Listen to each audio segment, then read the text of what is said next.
I was just past midnight, cruising along an empty stretch of Route 81, deep into Pennsylvania.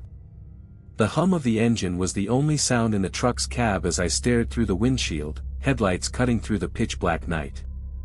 I've driven this route hundreds of times, but tonight felt different. I couldn't shake the feeling that I was being watched. It had started with a strange call a few hours earlier, while I was loading up in Ohio. Dispatch had given me an unusual delivery, an expedited run from a warehouse in Pittsburgh to a remote supply depot off the main roads. No questions asked. The pay was decent, enough to make the run worth it. But there was something in the voice of the dispatcher that unsettled me. It wasn't just the usual tired tone of someone shuffling through late-night shifts. No, this was colder. Almost forced. I shrugged it off, probably just my imagination. After all, when you're driving a truck alone through the dead of night, your mind can play tricks on you. But as the miles ticked by, the unease only grew stronger. The temperature in the cab had dropped noticeably, despite the heater running at full blast. The road seemed endless. There were no other trucks. No cars. Just me, the highway, and that unsettling silence. That's when I saw it.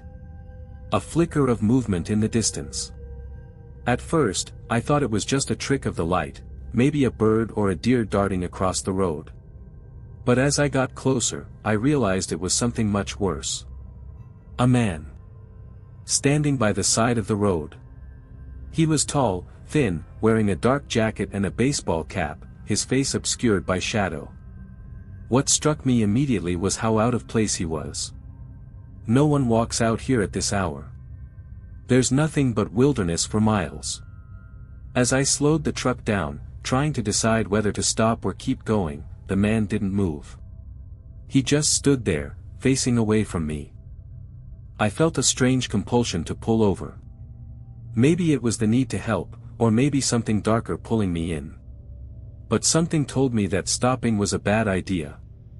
Then, as I passed by, I caught a glimpse of his face. His eyes. Those eyes. They were wide open, staring at me, but not in a way that made sense. It was like they were looking through me. My skin crawled. A shiver ran down my spine. I didn't dare to look back. The road ahead seemed endless.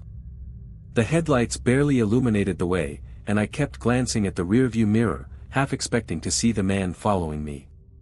But there was nothing. Just the black void behind. The minutes felt like hours. The only thing I could hear now was the rhythmic thrum of the tires on the asphalt. Then, the radio crackled to life. "Driver, are you there?" The voice was faint, static cutting in and out. It wasn't dispatch, it was something else. Something I hadn't heard before. Something wrong. I hit the button to respond, but the words caught in my throat. "Yeah, I'm here," I said, my voice shaky. The voice continued, barely audible. "Keep driving, don't stop. No matter what." I froze. The message repeated itself, now clearer but more urgent. "Keep driving, don't stop. No matter what." I didn't know what to do. But one thing was clear, something was out there, and it wasn't friendly. The fear gnawed at me, but I kept my foot on the gas. I couldn't let whatever was happening get the better of me. Not now. Not when I was so close to my destination. But as I pressed on, the feeling only grew stronger. The road felt like it was stretching out, like it would never end. The darkness was suffocating. The truck's lights flickered. And then, something caught my eye in the distance again. Something far worse than before. I wasn't alone. I didn't know what to think. The voice on the radio kept repeating its warning, echoing in my head, but I couldn't tell if it was real or some sort of sick joke. I should have known better than to ignore it, but the only thing I could focus on was the road. The miles ahead stretched on like an endless ribbon through the night, but the truck seemed slower than usual, like the engine was struggling, fighting against something invisible. And then there it was again. That figure. Standing by the side of the road. I slammed my foot down on the brake and jerked the wheel, but my heart was already in my throat. The man from before, he hadn't moved an inch.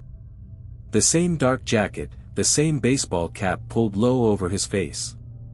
He was still just standing there, staring at the truck as if waiting for me to stop.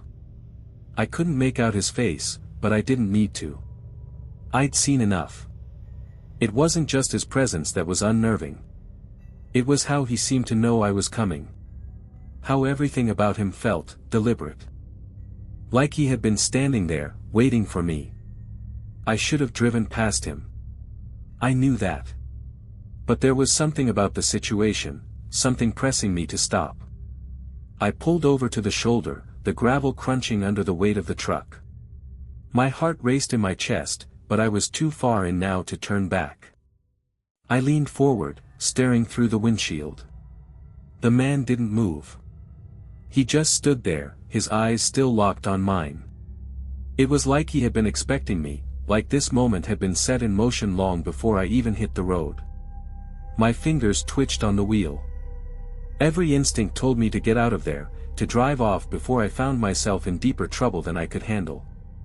But I didn't. I didn't know why. Maybe it was the isolation. Maybe it was the call that had come through earlier. Or maybe it was the fear of what would happen if I didn't. I turned the key, killing the engine. The sudden silence that fell over the truck was deafening. The hum of the diesel had been drowned out, leaving only the distant sounds of the wind and the night creatures that seemed to be closer now than they should have been. I stared at the man for a long moment. He didn't move. Didn't speak. Just stood there like some twisted statue. I could feel my pulse in my ears. Sweat clung to my palms. My mind raced through all the possibilities. What if this was some kind of trap? What if there was more to this than just a guy stranded in the middle of nowhere? The radio crackled again. "Don't get out," it said. This time, it was clearer, more urgent. "Whatever you do, don't get out of the truck." I looked at the radio. I looked back at the man. I wanted to listen. I really did. But something was pulling me out of the truck. Something was telling me to go. To make sure this guy wasn't hurt, wasn't in danger. I opened the door, and the cold air hit me like a punch to the face. I stepped onto the gravel.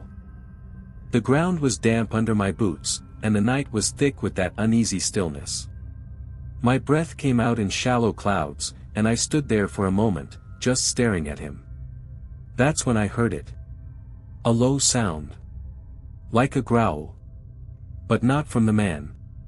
It came from behind me. I turned slowly, but there was nothing. Nothing but the empty stretch of road, the shadows swallowing everything whole. My heart pounded in my chest. There was no reason to stay here anymore. I had to get back to the truck. But as I turned, I saw it again, movement from the corner of my eye. A figure darting just beyond the headlights, too quick to see clearly. I spun around, adrenaline flooding my veins. And then I heard it. A voice, barely a whisper. "Don't trust him." The hairs on the back of my neck stood up. I didn't know who had spoken or where it came from, but I knew it wasn't the voice on the radio. The man hadn't moved. "Don't trust him," the voice repeated, now louder. I didn't wait another second. I jumped back into the truck, slamming the door shut behind me. I fumbled with the keys, and in my panic, the engine sputtered before coming back to life. The moment the truck roared to life, I hit the gas, and the tires screeched against the asphalt. I didn't look back. I didn't dare. But as the truck gained speed, I swore I saw something in the rearview mirror. The man. He was standing in the middle of the road now, his figure growing smaller and smaller in the distance. But he wasn't alone. There were others. A lot of them. The night seemed to close in on me as I sped down the road, the engine growling beneath me. I didn't look back, not at first. The rearview mirror was a reminder I didn't want. But the fear, the gnawing, suffocating fear, kept pushing me. Every mile that passed, I could feel the weight of it, something was chasing me. I could still hear the voice in my head, "Don't trust him." It echoed in my mind, drowning out the hum of the tires on the road. I didn't know what that meant, but I knew I couldn't shake it. The words weren't just some random warning, they were a lifeline, a tether to sanity in a world where nothing made sense. I kept glancing at the rearview mirror. Nothing. No sign of the man. No shadows shifting in the dark. Just the black void of the empty highway. But the sense of being watched, of being hunted, didn't go away. It grew stronger. I pushed the truck faster. The speedometer needle climbed, and the engine howled louder as I threw it into gear, tearing through the night. And then, I saw it. A flash of movement in the mirror, just a blur at first, but then it was there. It was them. More figures, running in the shadows, keeping pace with the truck. They were fast, unnaturally fast. I could see them clearly now. They were like the man from before, pale, gaunt, their limbs too long, their bodies contorted in ways that didn't make sense. They were running alongside the truck, just outside the reach of the headlights. No sound. No footsteps. Just a presence, a looming, crawling horror. I slammed my foot down harder on the gas, desperate to outrun them. But no matter how fast I went, they stayed right there, matching my speed. And then it hit me, there was no way they were human. My pulse was hammering in my throat.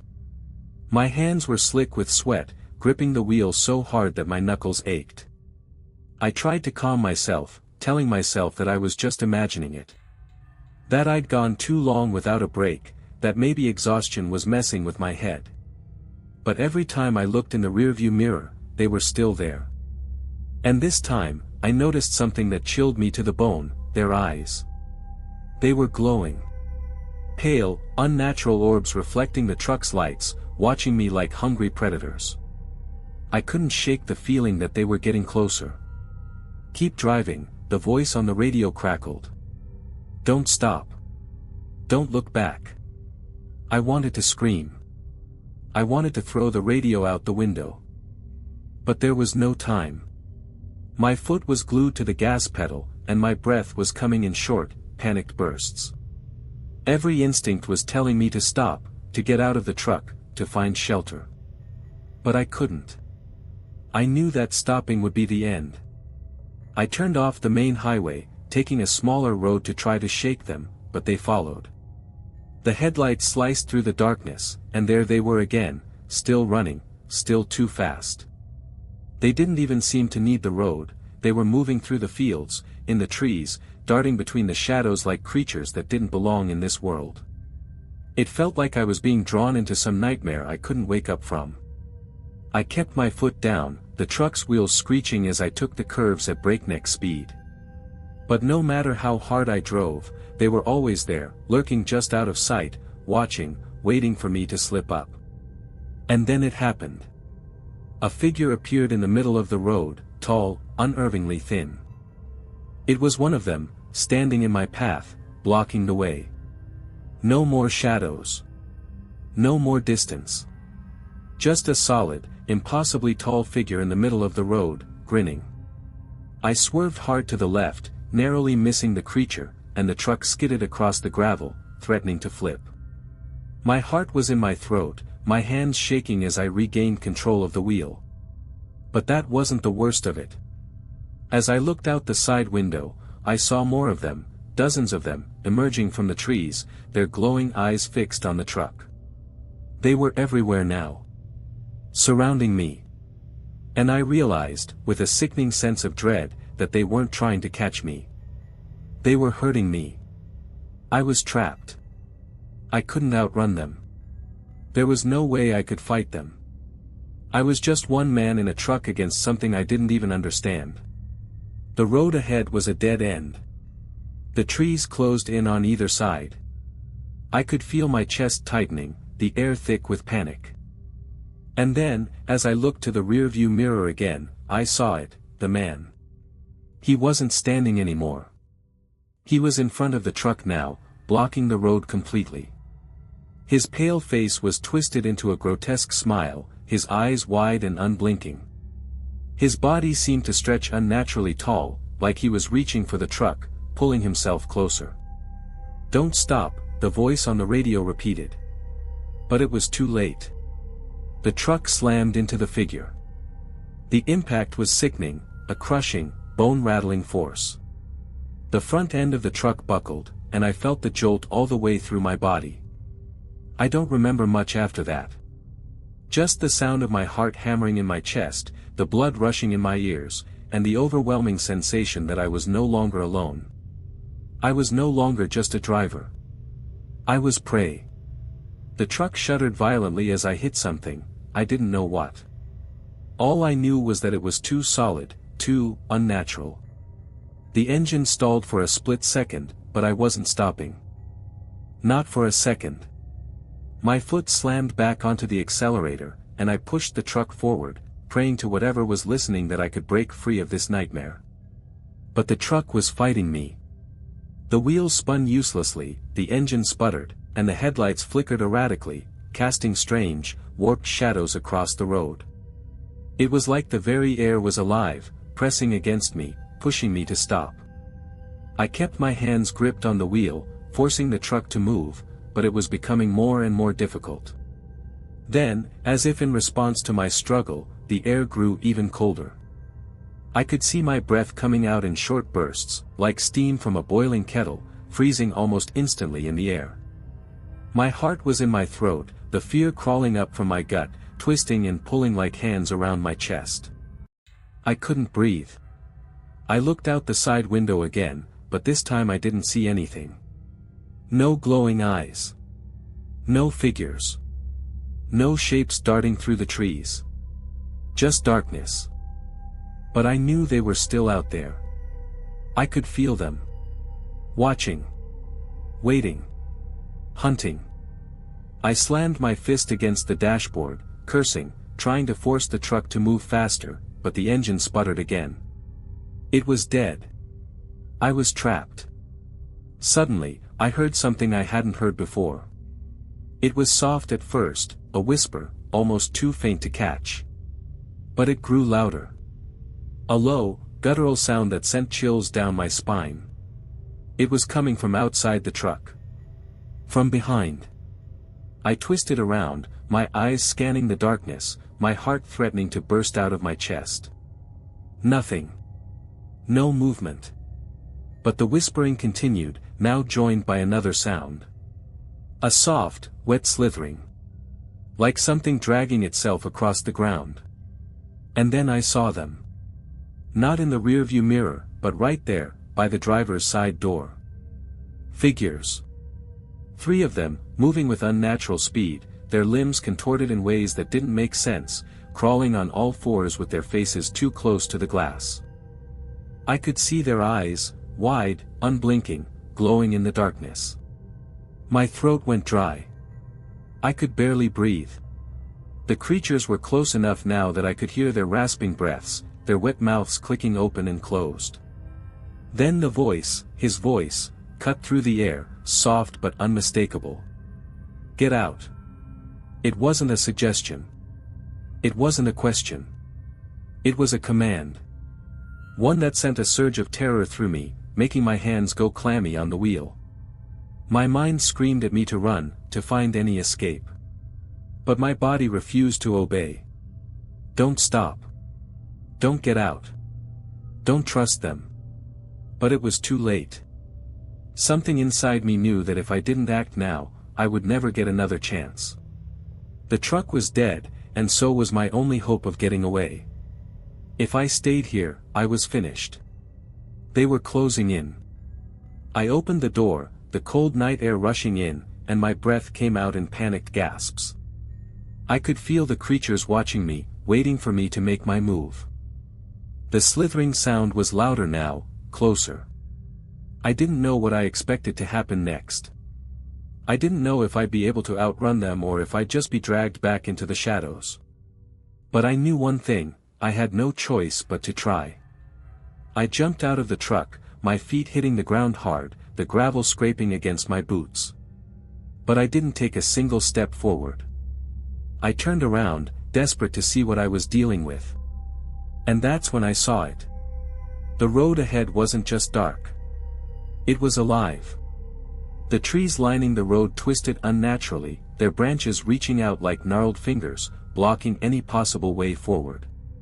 The darkness ahead was thick, like something was pressing against it from the other side. Something bigger than anything I'd encountered.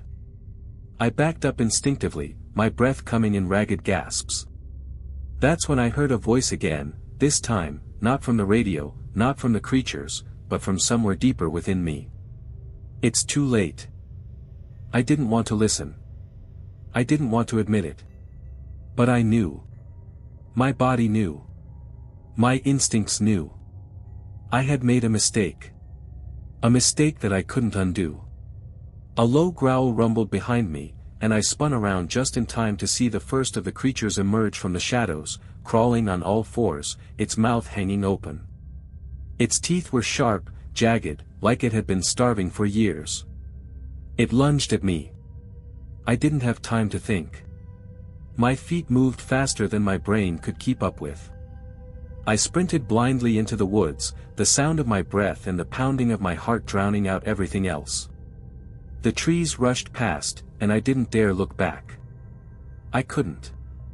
But I could hear them. Behind me. The slithering, the dragging, the crawling. They were coming. They were never going to let me go. The ground beneath me was uneven, the forest floor littered with loose rocks and roots that threatened to trip me at every step. The cold air burned in my lungs as I ran, the trees closing in around me, their twisted limbs forming a canopy of shadow that swallowed the faint light of the stars.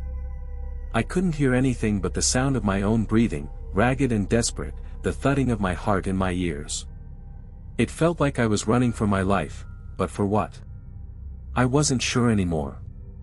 I didn't know what was chasing me, and worse, I didn't know why. All I could feel was the weight of that unnatural presence. They were still out there, stalking me through the darkness, waiting for me to make a mistake. I could almost feel their eyes on me, even though I dared not look back. Their glowing eyes, cold and unblinking, piercing the night with a hunger that made the very air taste foul. I pushed forward, my legs screaming in protest, but I couldn't stop. I couldn't afford to.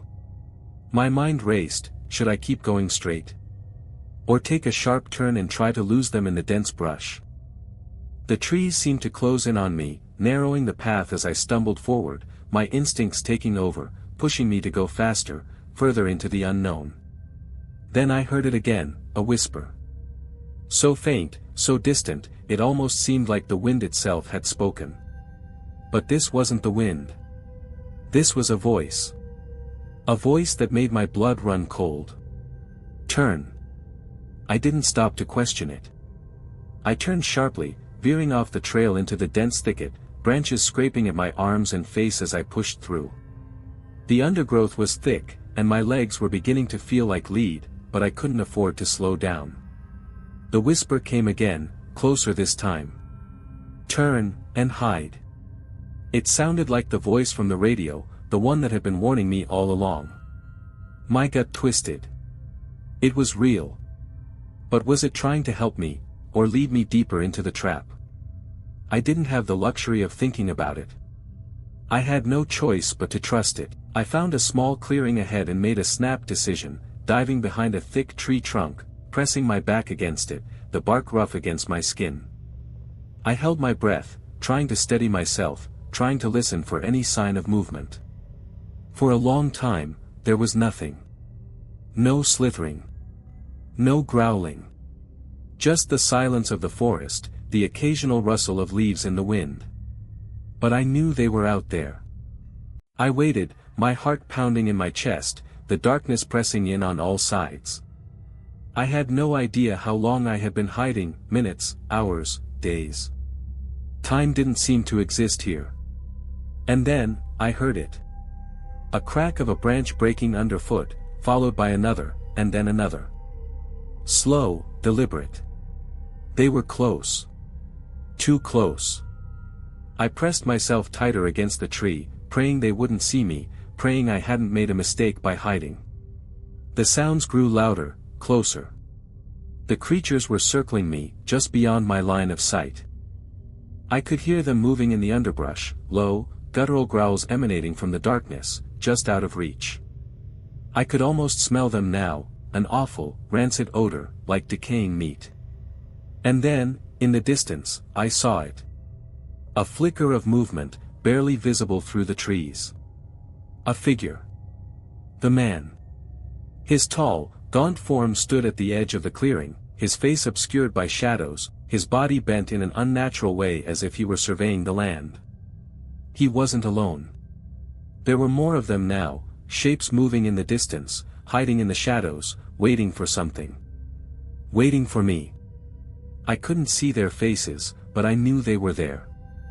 The glowing eyes were faint but unmistakable, and I felt that horrible sense of dread creep up my spine as they moved, methodically, around the clearing.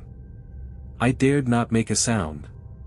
I could hear the man's breath now, ragged and strained, like he was struggling to hold back a scream. He stood still, his head turning slowly in my direction, as if he could sense my presence. My stomach twisted in fear, my breath hitching in my throat. And then, just as quickly as it had started, the movement stopped. The creatures, the shadows, the man, they were gone. The forest fell silent again. I waited for what felt like hours, but there was no sound. No movement. No growl or slithering. I slowly exhaled, relief flooding through me, but only for a brief moment. I wasn't out of danger yet. I couldn't stay in the forest forever. Eventually, they would find me. I needed to make a choice, stay hidden, or keep running. I didn't know how long I could run for, but I knew one thing, I couldn't let them catch me. I had to survive. But as I slowly stood, I heard something behind me, a footstep. No. Not a footstep. The unmistakable sound of something dragging itself through the leaves, close. Too close. I spun around in a panic, but this time, there was no mistaking it. They had found me. I froze. The air felt thick, as if the forest itself had come alive, tightening around me. My breath hitched in my chest, the fear almost choking me as I turned slowly, praying I was imagining it, hoping I had just heard the wind or some animal, but I knew better. They were close. The dragging sound continued, low and wet, scraping across the ground, growing louder by the second. I could feel the weight of their presence, pressing in from every direction, the very shadows themselves taking form and shape, closing me in like a trap. I couldn't move. Couldn't think. And then I saw them. At first, it was just a shift in the darkness, a silhouette in the trees. But the more I focused, the clearer it became. There were more of them than before, dozens of them, all crawling and slithering, emerging from the underbrush, their glowing eyes piercing through the night like headlights in the fog. Their bodies moved unnaturally, jerking and twitching as they inched closer. I tried to back away, but the forest seemed to close in around me, the trees pressing closer, the branches twisting, as if they too were part of the trap. My legs were like lead, my feet unable to move. I was paralyzed with fear. The first creature stepped into the clearing, its pale face stretched in an eerie grin. Its eyes locked onto mine, its jaw hanging open with hunger. Its limbs were impossibly long, and it moved with such unnatural speed that it seemed more like a blur than an actual creature. I stumbled back, my chest heaving as I gasped for air, but I couldn't tear my eyes away from it. It was like it was pulling me in, like it wanted me to see what it was going to do next. And that's when I heard the voice again. The one from the radio. Don't look away. Look at them. My body trembled as I forced myself to keep my eyes on the creature, my mind screaming at me to run, to do anything, but I couldn't. The creatures circled closer, their eyes fixed on me, their bodies contorting in ways that didn't belong in this world. The leader, the tall, gaunt figure that had haunted me since the beginning, stepped forward, his twisted smile never leaving his face. I could see him clearly now, his mouth too wide, his eyes too large, his body stretched and malformed. He raised his hand, and the others stopped, motionless, waiting. I swallowed hard, my throat dry. What do you want from me? His grin widened, the movement almost predatory. What we want, is for you to understand. His voice was raspy, like he hadn't spoken in years, and the words seemed to slither in the air around me, like they were coming from everywhere. Understand what? I managed to whisper. Everything has a price, he said, his voice growing colder, and tonight, you pay. Before I could react, the creature lunged at me, faster than I could blink. My body moved on pure instinct, I sidestepped just in time, feeling the rush of air as its claws slashed past me, cutting through the night. I didn't stop running. Didn't think. I just ran, stumbling through the underbrush, the sounds of them behind me growing louder, the growls and dragging growing closer. The air felt suffocating, heavy with their presence, and I could hear them closing in. There was no escaping them.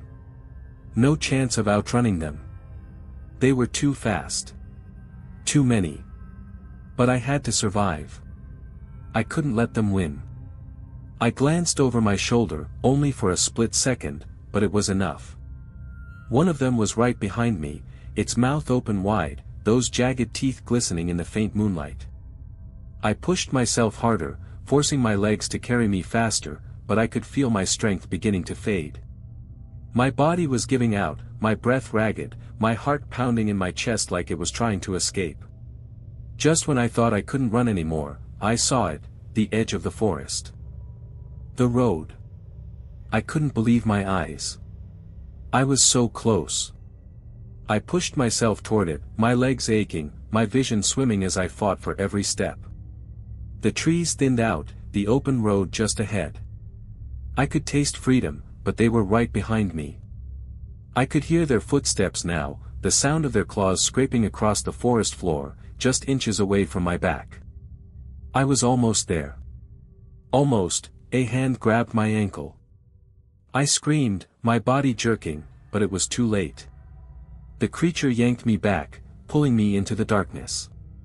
My body slammed against the ground, the air knocked from my lungs as I tried to scramble, my fingers scraping against the dirt. It was over. I could hear them all around me now, their cold, hungry eyes fixed on me as I struggled, but I couldn't fight them. They were too strong. I closed my eyes, waiting for the end, but it never came. Instead, I heard a sound. A sound that was almost familiar. A vehicle. The truck. The truck I had driven. The one that had been my prison, my only hope. The engine roared to life, and I felt a hand reach down, pulling me up with terrifying strength. It was him. The dispatcher. The voice on the radio. He was back. He had come for me. I didn't understand it. Didn't know what was happening. But there he was, his face twisted into that same cold smile I had seen in the woods. And then I heard the voice once more, clear as day. You didn't think you'd escape that easily, did you? The truck sped off, the creatures fading into the distance, and the road ahead stretched on forever, but I knew I hadn't escaped. I was never going to escape. The truck roared down the highway, the engine thrumming beneath me like a heartbeat, but there was no comfort in it. My hands gripped the seat, knuckles white, my mind spinning in disbelief. I was alive, yes, but I wasn't free. I could feel the presence of the creatures still lingering at the edges of my thoughts, their eyes still burning into the back of my mind, even as the truck tore through the night. The dispatcher, he had saved me. Or had he? I didn't know anymore. His face twisted into that same cold, inhuman smile. He hadn't spoken since pulling me from the forest. It was like he was waiting for something, like he knew something I didn't. I glanced at him from the corner of my eye. His hands were on the wheel, driving with unnatural precision. His face was calm, almost serene, but the darkness in his eyes told me everything I needed to know. He wasn't who he seemed. You think you've escaped, he finally said, his voice low, his tone full of mockery. "But you were never meant to leave." I felt my stomach lurch. "What are you talking about?" I choked out. "What do you want from me?" His smile widened, his eyes glinting in the dim light. "What do we want? What do you think we want?" He turned to look at me, his face too close, his grin stretching impossibly wide. "You're part of the deal now. Part of the price. You signed it the moment you took that call." The words hit me like a punch to the gut, and I suddenly understood, though I didn't want to. The man in the forest, the creatures, the whispers, it was all part of it. I was never just a trucker. I had been chosen. And there was no escape. I leaned forward in a panic. "No. This isn't happening. This isn't real. Please." His laugh was cold, hollow. "Oh, but it is. The deal was made long before you even arrived on the road. You just didn't see it. Now, you're bound to the path. Just like the others before you." I looked out the window, the landscape blurring past, the trees now just dark shadows at the edge of the road. The night had become suffocating, the air pressing against me, as if even the world itself were closing in. I realized then, I was the prey. The dispatcher's voice pulled me back from my thoughts. "You'll take it to the end. You'll drive forever. And when the time comes, someone else will take your place. The cycle continues." I tried to speak, to protest, but the words caught in my throat. I had seen it, the twisted figures in the woods, their eyes glowing with hunger. And now, it was me. My head throbbed. The world around me felt distorted, as if reality itself was bending. It wasn't just the truck. It wasn't just the creatures. The whole world had been a lie. A trap. Suddenly, the truck lurched. The road ahead, the only road, seemed to split, winding off into a path I couldn't recognize. The sky overhead began to twist, the stars shifting, the air growing heavier. The truck surged forward, pulling me with it, the tires screeching as it accelerated, the sound deafening. I looked out the window again, but what I saw was no longer the familiar highway. The road had changed. It wasn't a road at all. It was something darker, more ancient. The trees had turned black, their branches now reaching out like skeletal hands, clawing at the sky. I looked back at the dispatcher. His grin never wavered. "Where are we going?" My voice trembled, barely a whisper. But I knew the answer. "Home," he said simply. "Home for those who can never leave." The truck sped up, faster and faster, until I couldn't see the horizon anymore, just the infinite dark ahead. The road had no end. And then, just as I thought I might lose my mind entirely, I heard them. The whispering voices. The creatures from the forest. They were with me. I could feel them crawling in the very air around me. Their glowing eyes were in the darkness, watching, waiting. There was no escape. There never had been. I tried to scream, to fight, but the truck wouldn't stop. The world wouldn't stop. And as the endless highway stretched out before me, I realized one terrible truth. I was driving to my own end. To the endless night, to the road that never ended. Forever. Forever. The truck tore into the dark, and the creatures followed, their eyes never leaving my back. And in the end, I was just another lost soul, trapped in the cycle, doomed to drive through eternity.